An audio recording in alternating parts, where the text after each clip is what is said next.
Hello friends, welcome to ஜெய்து channel. சமையலில் செய்யக்கூடாதவை: ரசம் அதிகமாக கொதிக்கக்கூடாது, காபிக்கு பால் நன்றாக காயக்கூடாது, மோர்குழம்பு ஆறும் வரை மூடக்கூடாது,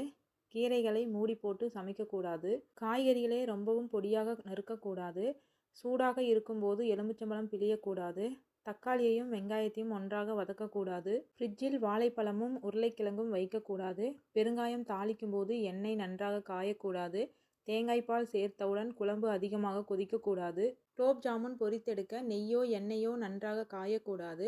குழம்போ பொரியலோ அடுப்பில் இருக்கும்போது கொத்தமல்லி இலையை போடக்கூடாது. சமையலில் செய்ய வேண்டியவை: மாவு பிசைந்தவுடன் பூரி போட வேண்டும், புளி காய்ச்சலுக்கு புளியை கெட்டியாக கரைக்க வேண்டும், ஜவ்வரிசி வற்றலுக்கு அரை உப்பு போட்டு காய்ச்ச வேண்டும், போளிக்கு மாவு கிட்டத்தட்ட 6 மணி நேரம் ஊற வேண்டும், குருமாவை இறக்கும்போது கரம் மசாலாவை சேர்க்க வேண்டும், பச்சை கற்பூரம் டப்பாவில் 4 மிளகை போட்டு வைக்க வேண்டும், குறைந்தது 2 மணி நேரமாவது சப்பாத்திக்கு மாவு ஊற வேண்டும், வாழைப்பூவை முதல் நாள் இரவே நறுக்கி தண்ணீரில் போட வேண்டும், கடலை உருண்டைக்கு வெள்ளப்பாகு முத்தின பாகாக இருக்க வேண்டும், வற்றல் குழம்பு தாளித்த எண்ணெய் மேலே வரும் வரை கொதிக்க விட வேண்டும்.